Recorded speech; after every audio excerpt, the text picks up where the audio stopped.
fist closed around my collar and slammed me into a wall of scrap metal before I even saw who threw it. Rust bit into my back. Pain first, names later. Fingers. Coleman's fingers. Or Doyle's.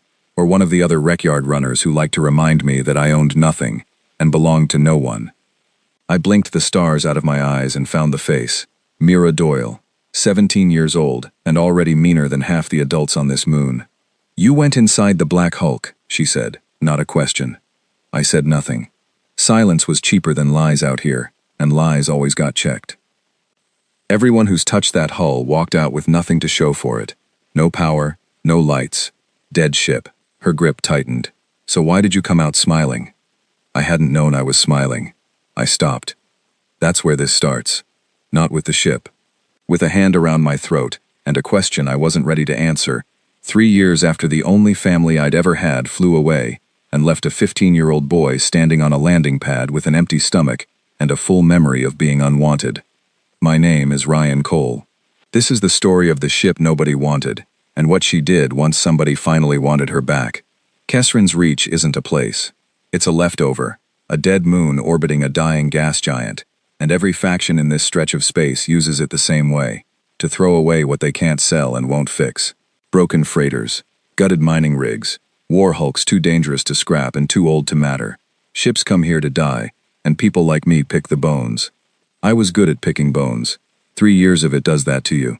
You learn which wrecks still have good copper in the wiring, which reactor cores are stable enough to sit next to, which airlocks will crush your hand if you're not paying attention.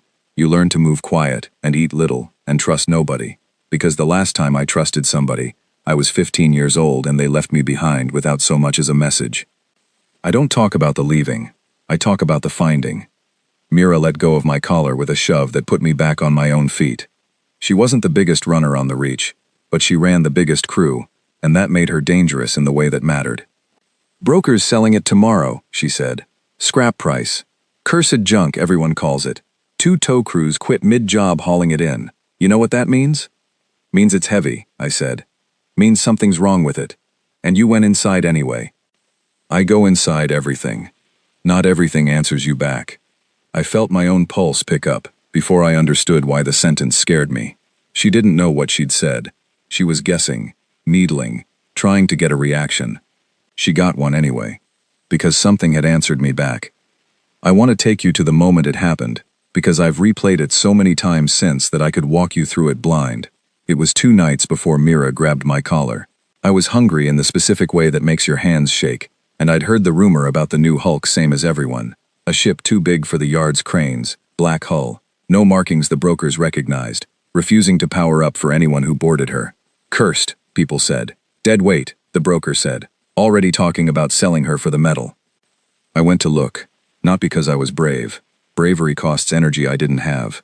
I went because curious is free, and because a ship that scared 2 tow crews had to be worth seeing at least once before somebody melted her down for parts. She was enormous. Longer than anything else in the yard, hull black in a way that didn't reflect the weak starlight the way metal should, and scarred, not with the random gouges of combat damage, but with long, deliberate lines running the length of her hull, like something had been carved into her on purpose, and then half sanded away by time. I found a breach near her underside, wide enough for a body my size, and I climbed in the way I'd climbed into 100 other wrecks, expecting darkness and dust, and the smell of dead machinery. The corridor lit up around me. Not all at once. Not like a switch. It rippled, panel by panel, chasing itself down the hallway ahead of me, like something waking up section by section, remembering how its own body worked. I stood very still. Every wreck I'd ever boarded was silent. Ships this old didn't have power left in them worth mentioning, and the ones that did belonged to someone, and that someone did not want a scavenger kid standing in their hallway. I had exactly one plan for a situation like this, and that plan was to leave immediately and never come back. I did not leave. "State your designation." The voice came from everywhere and nowhere, flat, without warmth, without threat either. Just a question. Ask the way you'd ask for the time. I should tell you I said something clever. I didn't.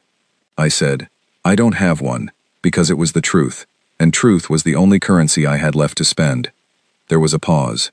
On a person, I'd have called it consideration. I didn't know yet that this wasn't a person. Not exactly. And not entirely not one either. You are not registered crew. No.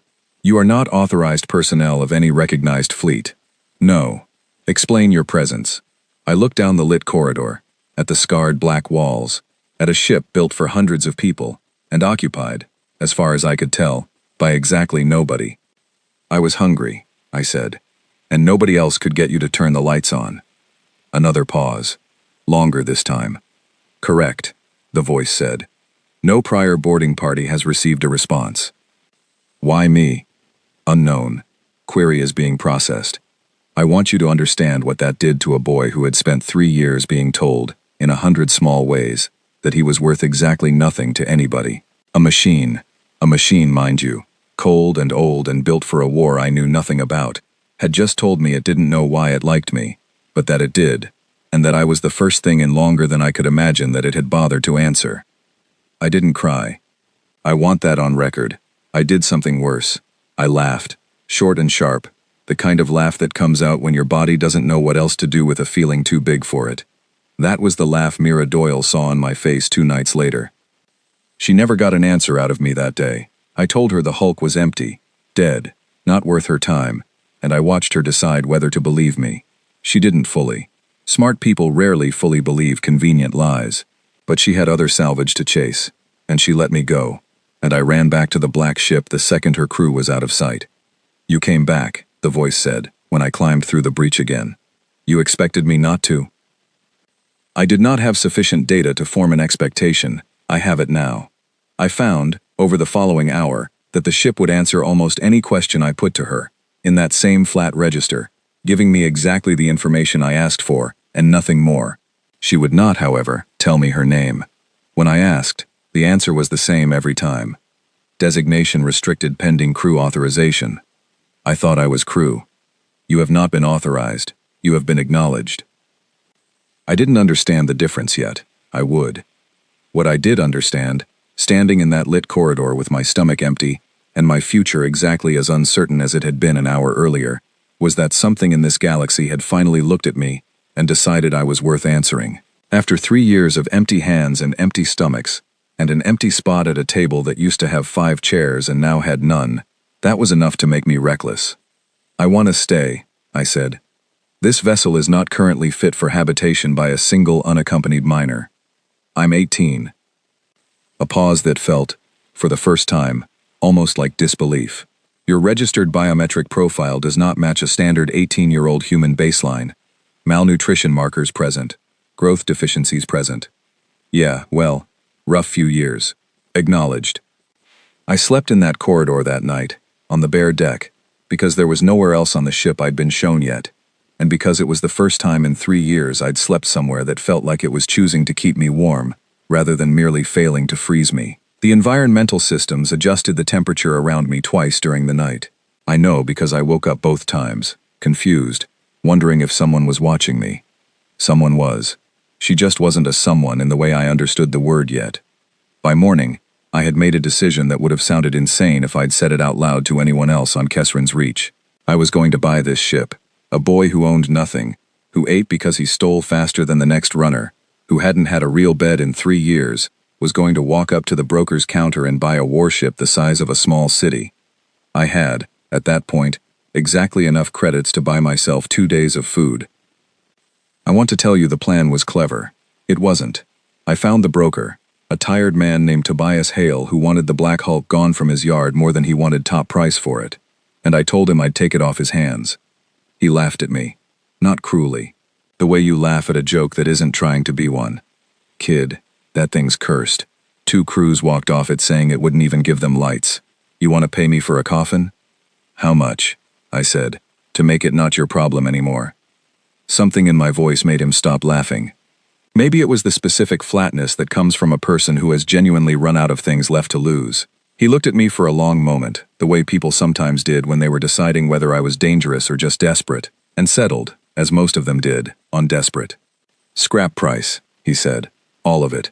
Every credit you've got, and I still lose money on the tow fees, but I want that thing off my ledger, before whatever's wrong with it becomes my problem instead of yours. I paid him everything, all of it. Every credit I had scavenged and stolen and starved myself to save. I walked away from that counter owning a warship and owning nothing else in the entire galaxy. No food. No shelter but the one I'd just bought. No family. No crew. No name that meant anything to anyone. It was, without question, the best trade I ever made. That night, standing in the corridor again, I said the words out loud for the first time. I own you now. Ownership is not the correct term, the voice replied. Ownership implies property. I am not property. Then what are you? The lights along the corridor pulsed once, slow, almost thoughtful. Unresolved, the ship said. As are you. I didn't understand that answer either. I would come to understand it very well, in time, once I learned exactly what kind of ship I had bought with the last of everything I had, and exactly what kind of galaxy was about to find out I owned her. Because the Wreckyard gang wasn't finished with me, and the ship wasn't finished waking up, and somewhere out past the dead moon and its graveyard of forgotten hulls, word was already beginning to move, quiet at first, then less quiet, that one of the old human war machines had found itself a crew of one. Nobody panicked yet. Nobody even believed it yet. They would. 3 days after I paid Tobias Hale every credit I owned, I finally asked the ship the question I'd been circling since that first night in the lit corridor. What are you? Insufficient specificity. Rephrase. Fine. What were you built to do? The lights didn't pulse this time. They held steady, and something in that steadiness felt, for the first time, like the ship was choosing her words, rather than simply retrieving them. I was built to end conflicts, she said. Quickly, completely, without requiring a second engagement. I sat with that for a while, on the cold deck of a corridor I still hadn't fully explored, in a ship built for 400 people, and currently occupied by one hungry boy who used to steal food for a living. That's not really an answer. It is the only answer currently authorized. Authorized by who? By parameters set before your birth, by a command structure that no longer exists, in a war your species has mostly agreed to forget. I want to tell you I pushed harder that night. I didn't. Something in the way she said forget made me stop asking, the way you stop pressing a bruise once you feel how deep it goes. Instead, I asked her name. Designation restricted pending crew authorization, she said again.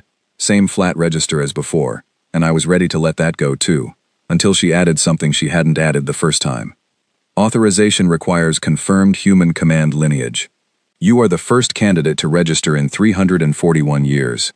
I sat up straight on the cold deck. 341 years, and I'm the first person you've let in? The first human, she said. 14 non-human species have boarded this vessel across that period. None received power, none received acknowledgement, none received a name. Why me? Query still processing. She said that a lot, in those early days. Query still processing. I came to understand it wasn't a dodge, it was the truth, offered plainly, from something that had spent 3 centuries alone and wasn't used to needing an answer badly enough to keep looking for one. I spent that week learning her the way you learn a person, not a machine. I learned that the galley had exactly 1 mug bolted to the counter, the kind of small, stupid detail that shouldn't matter to anyone, and that I couldn't stop staring at it the first time I saw it. 400 crew, and 1 mug, welded down like someone expected it to survive worse than the people who used it. I didn't ask her about the mug. Some questions you don't want answered yet. I learned the shape of my own hunger changing.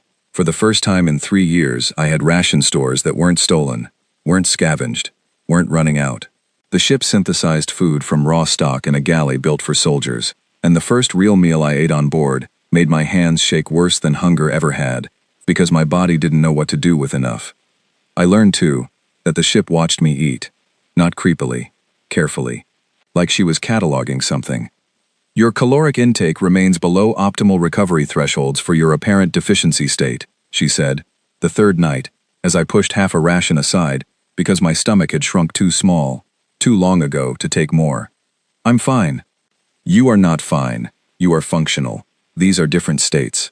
I laughed at that, actually laughed, because it was the most honest thing anyone had said to me in 3 years, and because it came from something that had no reason at all to care whether I ate my dinner.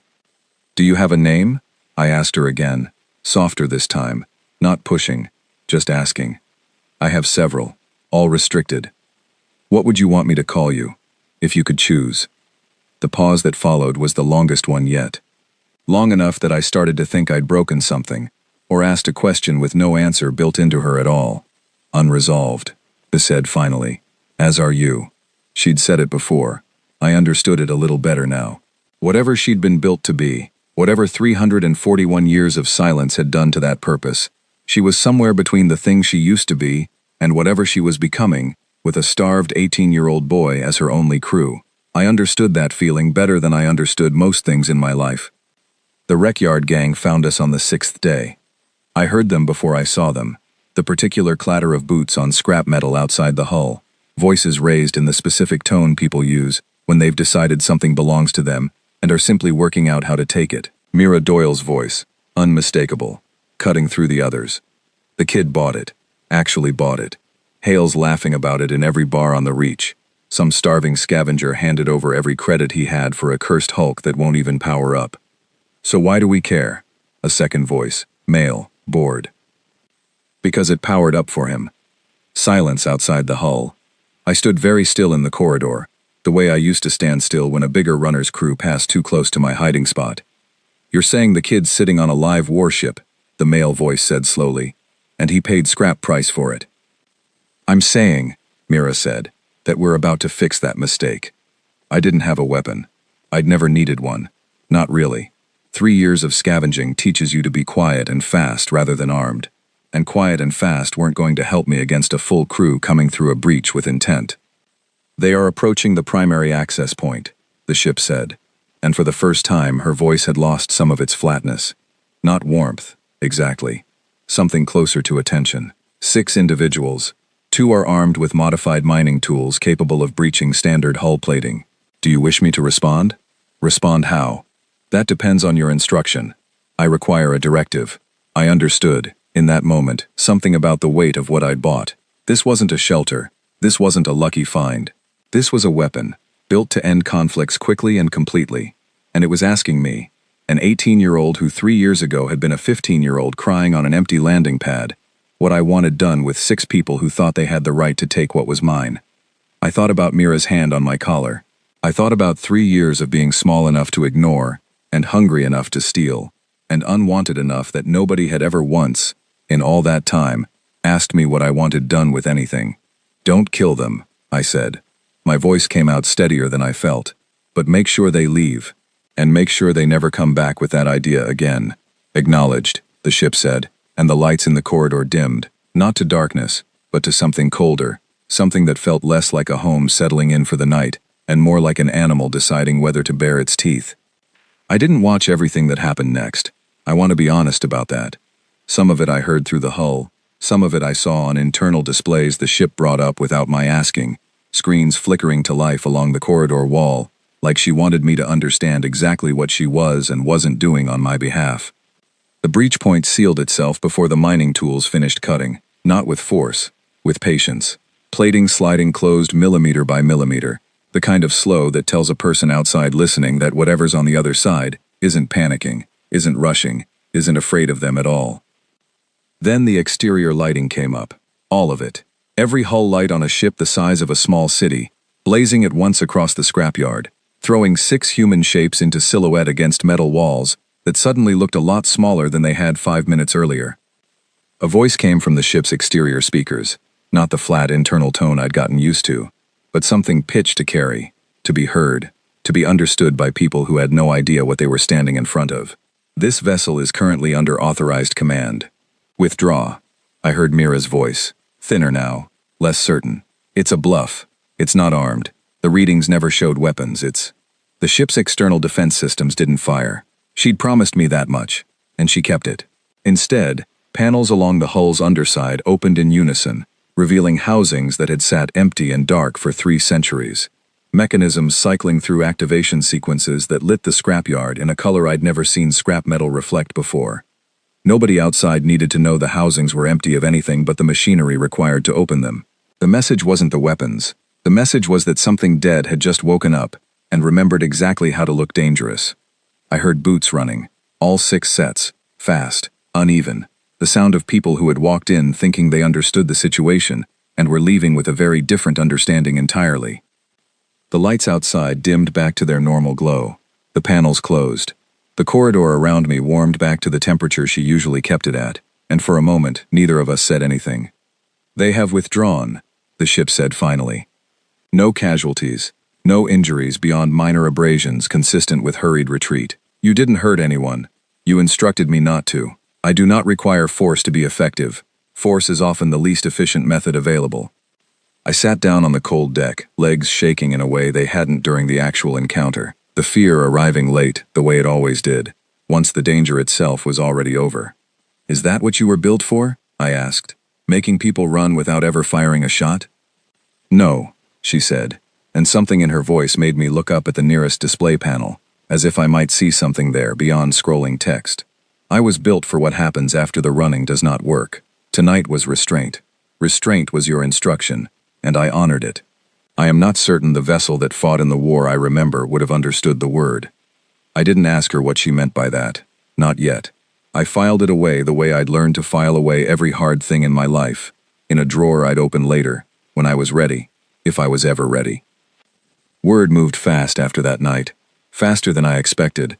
Faster than a scavenger kid's small victory over a wreckyard gang should have traveled.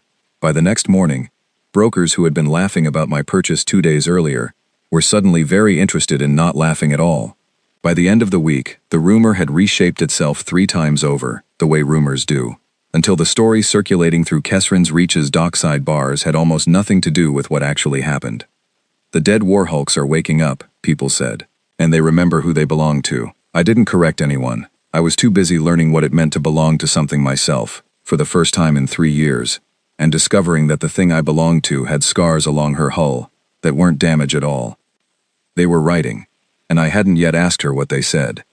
I asked 2 weeks later, standing on a maintenance platform outside the hull with a borrowed torchlight, running my fingers along a groove cut deep into the black plating.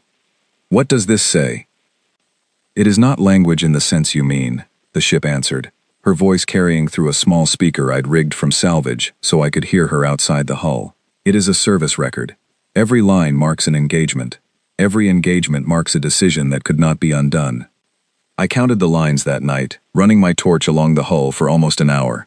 I stopped counting at 200, because the number stopped meaning anything after that, the way any number does once it gets too large to hold in your chest without something inside you going quiet.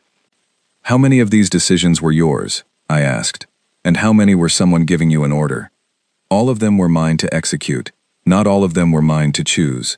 "Is there a difference?" "There was a war that believed there was not. I have had 3 centuries alone to decide there might be." I climbed back inside after that, and I didn't ask about the scars again for a long while. Some things you learn to let a person, or whatever she was, tell you in their own time, rather than dragging it out of them because your own curiosity can't wait. What I learned instead over the following weeks was how to actually run a ship built for 400 people, with a crew that was just me. She handled most of it herself, the way she'd clearly been designed to in emergencies, but she made me learn the parts that mattered. Navigation basics, emergency protocols, how to read a status board without panicking every time a light turned amber instead of green. "Why teach me any of this?" I asked her one night, "if you can do it all yourself?" "Because a vessel with a crew of 0 and a vessel with a crew of 1 are not equally defensible under any recognized maritime code in this sector," she said, "and because you asked to stay. Staying requires function, not decoration." "Is that all I am to you? Function?" The pause that followed felt different from her usual processing pauses. Longer, heavier, somehow, in a way I didn't have words for yet. "No," she said finally, "but I do not yet have better words for what you are." I didn't push. I was starting to understand that neither of us had all our words yet, and that was something we shared, whether or not either of us wanted to admit it. The broker Tobias Hale came to see me on a gray morning about a month after I'd bought the ship, standing outside the hull with his hands shoved in his pockets, and an expression that looked like a man trying to figure out how badly he'd underpriced something. "Words spreading past the Reach," he said, without preamble. "Not just about the ship, about you. What are they saying? That some kid with nothing bought himself the only human warhulk anybody's seen active in 3 centuries, that it does things for him nobody's seen a wreck do since the war ended. Freight lines are rerouting around this moon. Syndicate ships that used to dock here twice a week haven't shown in 10 days. I felt something cold settle in my stomach. The specific chill of realizing a small private victory had grown into something much bigger while I wasn't looking. They're scared of her. They're scared of what she means, Hale said. A dead war machine finding a human crew again, after all this time, after everyone convinced themselves your species buried that chapter for good. That's not a scavenger story anymore, kid. That's a headline, and headlines get attention from people a lot more dangerous than a wreckyard gang. He wasn't wrong. I understood that even then, standing on the cold plate with a torchlight and a warship at my back, and no real plan beyond surviving one more day the way I'd survived every day for 3 years. I just didn't understand yet how right he was, or how soon I'd find out. The first real test came 6 weeks after the Wreckyard Gang's failed raid, and it didn't come from Kesrin's reach at all. It came from orbit. I was in the galley, staring at the bolted mug the way I still did most mornings without meaning to, when the ship's voice changed. Not louder, sharper. The flatness I'd grown used to replaced by something with an edge in it. Unidentified vessel entering scan range. Configuration consistent with a mid-sector salvage authority cutter. Weapons signature detected. I was on my feet before I finished processing the sentence. How many? 1 vessel. Armed beyond standard salvage authority parameters. This is not a routine patrol. What do they want? Unknown. Hailing frequency open. They are requesting to speak with the registered owner of this vessel. I looked at the nearest display, my own reflection faint in the dark glass. A boy who 3 years ago owned nothing standing in a warship's galley, about to answer a call from someone armed enough to make an old machine sound worried. Put them through, I said, and heard my own voice shake on the last word, and didn't try to hide it, because hiding it wouldn't have fooled either of us. The voice that answered was calm in a way that felt rehearsed, the voice of someone used to being listened to. This is Warrant Officer Callum Briggs, Outer Reach Salvage Authority. You are in possession of a vessel, flagged under an unresolved wartime registry. We are here to inspect and, if necessary, reclaim. Reclaim, I repeated. I bought her, paid credits. There's a broker on this moon who'll tell you the same. A local salvage sale does not override a sector-wide military hold, son. That ship was never legally available to sell. I felt my jaw tighten at the word son, the way it hung there, small and dismissive, like everything else people had ever handed me. Then somebody should have told the broker before he took every credit I had. That's not my department. My department is bringing that vessel in. I looked at the nearest display panel, and though she had no face to read, I asked her anyway. Can he actually do that? Under Outer Reach Salvage Authority Charter, yes, she said, quiet enough that the open channel wouldn't carry it to Briggs. Under the authority I answer to, no. He does not know which authority that is. He is guessing, and guessing badly. I straightened up, the way you do when you finally understand you're allowed to say no to something. Warrant Officer Briggs. I'm not handing her over. A pause on his end, shorter than I expected. Then we do this the difficult way. The channel cut. 30 seconds later, the ship's sensors picked up the cutter powering weapons. He's actually going to fire on us, I said. Disbelief and fear tangled together in my chest, in a way that made it hard to breathe. He believes this vessel to be an inert historical hulk with a single unarmed occupant, she said. His weapons readiness is a bluff meant to force compliance without cost. He does not expect resistance, because nothing has resisted him in years. Will it work? The bluff? Only if I let it. I thought about the Wreckyard Gang, about lights blazing across a scrapyard, and 6 sets of running boots. About a promise I'd made her that night and never taken back. Don't hurt him. Just make him understand he picked the wrong ship. Acknowledged. What happened next took less than a minute, though it felt considerably longer standing inside it. The ship didn't fire a single shot. She didn't need to. Every weapons system aboard the cutter went dark at once. Quietly, from the inside. The way a door locks itself when you're not looking. Briggs's voice came back over the channel a moment later, no longer calm. What did you do to my ship?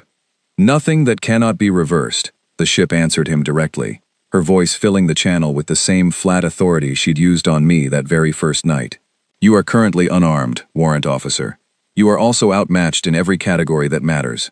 I am returning control of your vessel's non-critical systems now. I suggest you use them to leave. The cutter didn't argue.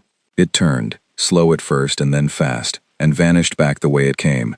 And I let out a breath I hadn't realized I was holding since the moment his voice first came over the channel. That's twice now, I said, half to her, half to myself. Twice you could have hurt somebody, and didn't. Restraint is a choice, she said. I am still learning to make it consistently. You are the reason I have had cause to try. I sat down on the galley floor, my back against the counter beneath the bolted mug, and let my hands shake the way they wanted to, now that there was nobody left to see it but her. He's going to tell people, I said. Briggs, his superiors, whoever sent him. Yes. And they're going to send someone worse. Likely. Are you scared of that? The pause that followed was long enough that I started counting my own heartbeat, waiting for it to end. I do not experience fear the way you do, she said finally, but I have spent 3 centuries being nothing to anyone. I find I would prefer not to return to that condition. If that is fear, then yes. I didn't have anything clever to say to that. I just sat there, on the cold deck, in the ship nobody had wanted, and understood that somewhere along the way, without either of us fully choosing it, we had started needing each other in the exact same shape. Word of Briggs's failed reclamation reached Kesrin's reach before he'd even finished his retreat, the way bad news for powerful people always seems to travel faster than good news for anyone else. Tobias Hale came to find me again, and this time he didn't bother pretending he wasn't nervous. You made an enemy of the salvage authority, he said. That's not a wreckyard gang, kid. That's an actual government contract outfit with actual government contract funding. They don't let a thing like this go. Ever. I didn't start it. Doesn't matter who started it. Matters who's left standing when it's over. He looked past me, at the black hull rising behind us, scars catching the weak light. What is that thing, really? Because Briggs's crew is saying things that don't make sense. Saying their weapons just switched off. Saying it felt like the ship reached inside their systems and turned them off from a distance nobody's tech should be able to reach. She didn't hurt anybody. That's almost scarier than if she had, Hale said quietly. A weapon that could kill you, and chooses not to, is still a weapon, Ryan. People are going to start asking what happens the day it chooses different. I didn't have an answer for him. I still don't. Some days, if I'm honest with myself, though I've had a long time now to think about it. What I knew, standing there with the scrap dealer who'd sold me everything I owned for the price of nothing, was that the quiet life I'd almost let myself imagine, hidden away on a dead moon, feeding myself for the first time in years, learning a machine's flat voice the way you learn a friend's laugh, that life was already over. It had ended the moment Briggs's weapons went dark, whether I wanted it to or not. Something bigger than a wreckyard gang, bigger than a single salvage cutter, was starting to pay attention to a starving kid and the ship no one else had wanted. And 341 years of silence was about to get very loud. They came 11 days later, and they didn't send one cutter this time. I counted 5 ships on the approach display, none of them matching the shape of Briggs's vessel. All of them carrying markings I didn't recognize, but the ship did, instantly, the moment they entered scan range. Private contractor vessels, she said, and something in her tone had shifted again. Colder this time, closer to the voice she'd used the very first night, when she was still deciding whether I was worth answering at all. Hired through an intermediary, likely by the salvage authority, to avoid direct government liability for what happens here. Meaning? Meaning Warrant Officer Briggs reported his failure, and someone above him decided the correct response was overwhelming force delivered by people whose deaths would not need to be explained in any official record. I felt the floor tilt under me in a way that had nothing to do with the ship's stabilizers.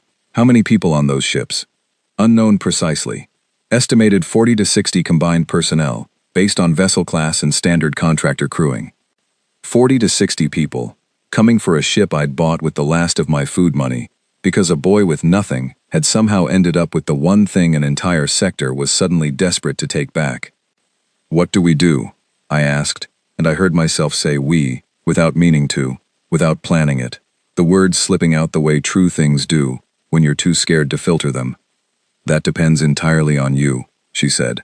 I am capable of ending this engagement in under 4 minutes, with total effectiveness.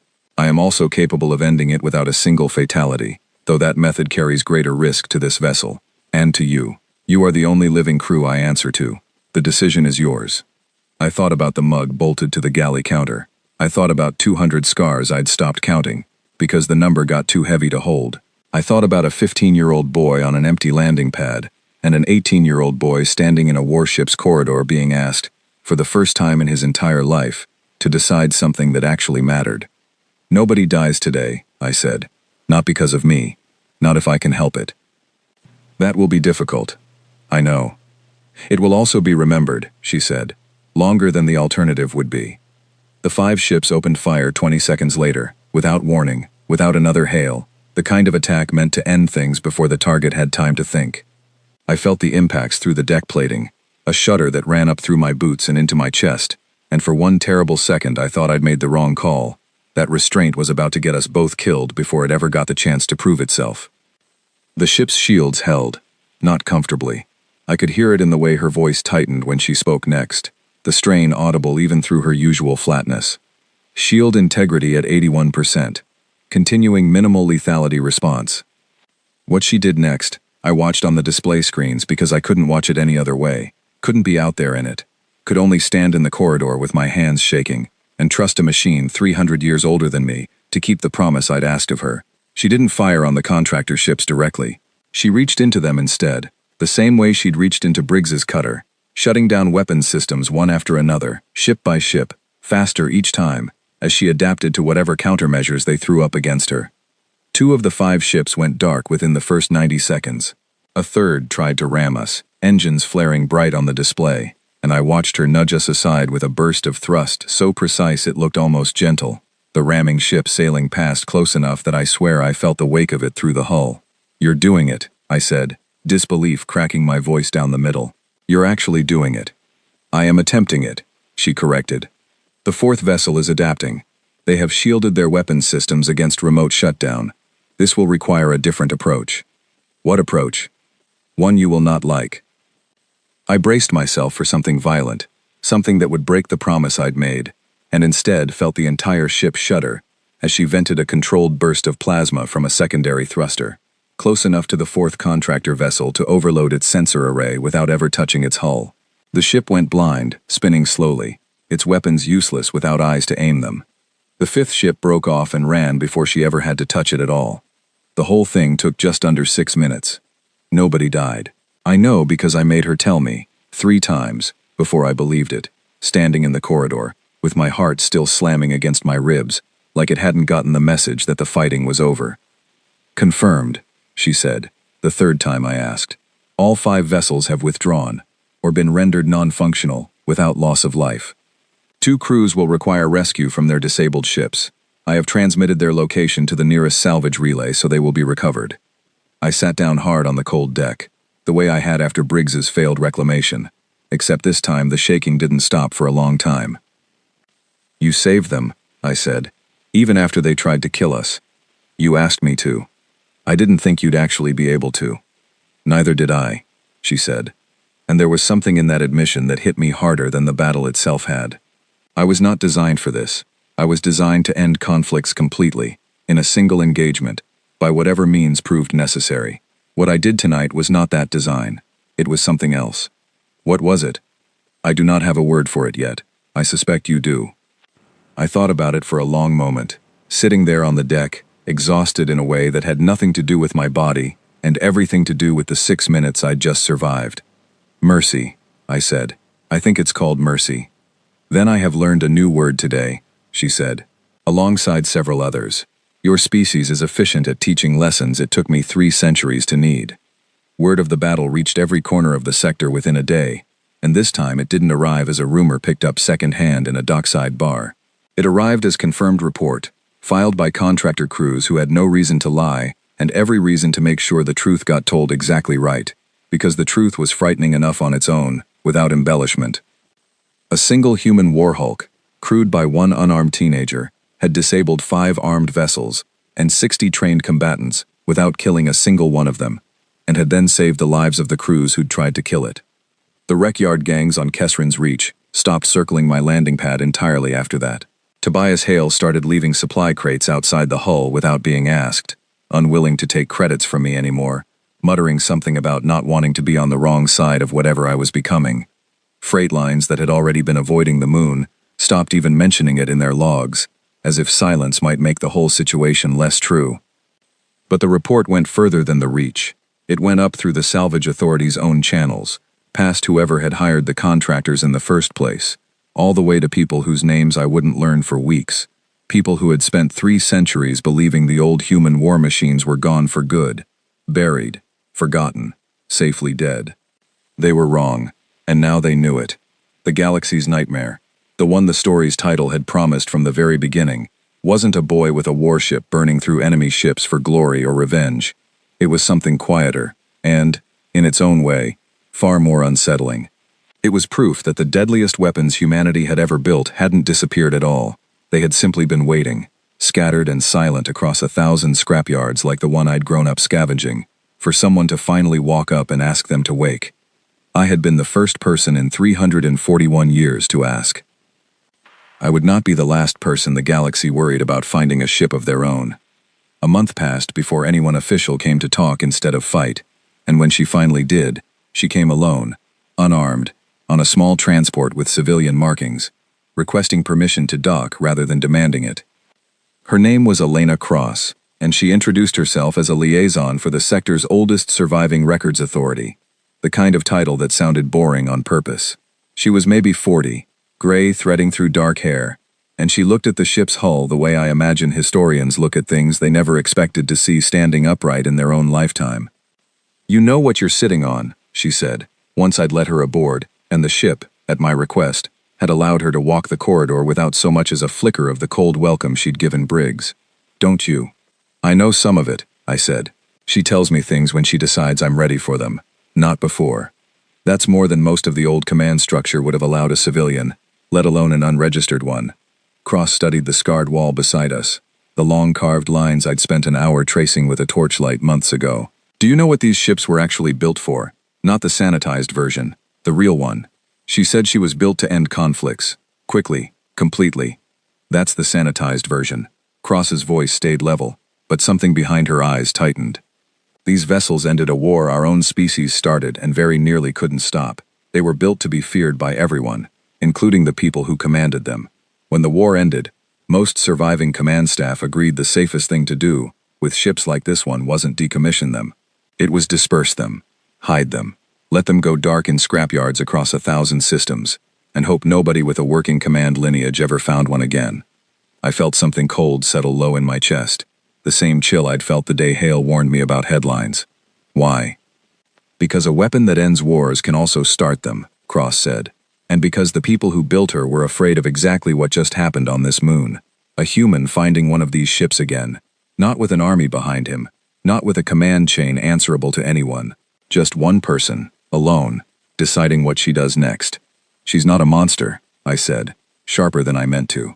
"I've watched her choose mercy twice, when it would have been easier not to." "I believe you," Cross said, and something in her tone told me she meant it. That's actually the part that worries the people I answer to more than anything else. A ship like this choosing restraint isn't in any of the old design specifications. It means she's changing, growing past whatever she was built to be. Nobody knows what she becomes at the end of that road, including, I suspect, her. I looked at the nearest display panel, half expecting an answer, and got one. "Correct," the ship said, joining the conversation for the first time since Cross had come aboard. "I do not know what I am becoming. I only know what I am no longer willing to be." Cross didn't flinch at the interruption the way most people would have. She looked almost relieved to hear it, like a scientist finally getting confirmation of a theory she'd been afraid to say out loud. "That's the report I have to file," she said quietly. "Not that a dangerous relic reactivated on a scrap moon, that one of them is becoming something new, and the only person standing close enough to understand what is a boy who bought her for the price of scrap metal, because nobody else on this entire moon would have him either." The words landed harder than she probably meant them to. I didn't answer right away, because there wasn't an easy answer to give, and because some truths don't need agreeing with out loud to be heard. "What happens now?" I asked instead. "Do more people come? Worse than Briggs? Worse than the contractors?" "Some will," Cross admitted. "There will always be people who see a weapon before they see anything else. But there will also be people, more than you think, who are tired of being afraid of a war that ended 3 centuries ago, and who would rather understand what she's becoming than destroy her before she finishes becoming it." She paused at the exit hatch, looking back at me with an expression I couldn't fully read. "Which one you decide to be, Ryan Cole, matters more than you probably wanted to." She left the way she came, quiet, unarmed, no promises made either way. I stood in the corridor long after her transport had cleared the scanners, thinking about everything she'd said, and everything the ship had said in turn, and the particular shape of a decision I hadn't fully realized I was going to have to make until it was already sitting in front of me. "You could have told me all of that yourself," I said finally. "The real reason they scattered you. Why you'd gone 3 centuries without answering anyone." I could have. She agreed. I chose to let you learn it in pieces, at your own pace, the way you learned to trust me the same way. Some truths are heavier delivered all at once. I did not want to break something in you that had only just started to heal. I felt my throat tighten at that, the way it hadn't since the night I first climbed through her breach with an empty stomach, and nothing left to lose. "Do you have a name yet?" I asked. "For me to call you, not the restricted one you'd choose." The pause that followed was different from every pause before it. Not processing, not uncertainty. Something closer to a decision finally being made, after 341 years of nobody around to make it with. "Dawn," she said. "Because that is what you were, standing in my corridor the first night, hungry and unafraid in a way nothing else had been in longer than I can measure, and because I find, after everything, that I would like to be something that comes after darkness rather than something that only causes it." I didn't say anything for a long moment. I just stood there, in the ship called Dawn, a boy who had been abandoned at 15 with absolutely nothing, who had scavenged and starved and stolen his way through 3 years nobody else had cared to notice, and who had somehow ended up owning the one thing in the entire galaxy that had finally, fully, without reservation, chosen him back. "The galaxy's going to keep being scared of us," I said. "Isn't it?" "Yes." "Good," I said, and surprised myself by meaning it, not out of cruelty, not out of the anger that used to be the only tool I had left when everything else ran out, but out of something steadier, something that felt, for the first time in 3 years, like standing on solid ground. Let them be scared. We're not going to give them a reason to be right about it. And if they force one on us anyway? I thought about Briggs's failed reclamation.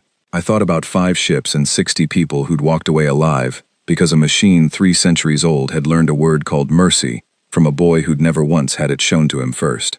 "Then we'll show them what restraint looks like," I said, "for as long as we possibly can.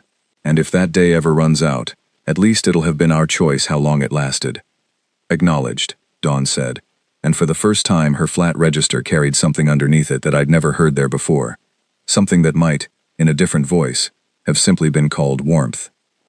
I walked back through her corridors that night, past 200 scars I'd stopped counting, past a mug bolted to a counter that had waited 3 centuries for someone to need it again, toward whatever came next for a boy the galaxy had thrown away, and a ship the galaxy had wanted to forget. Neither of us was finished becoming what we were going to be, but for the first time since I was 15 years old, standing alone on an empty landing pad with nothing left but my own 2 hands, I finally had somewhere that wanted me to find out.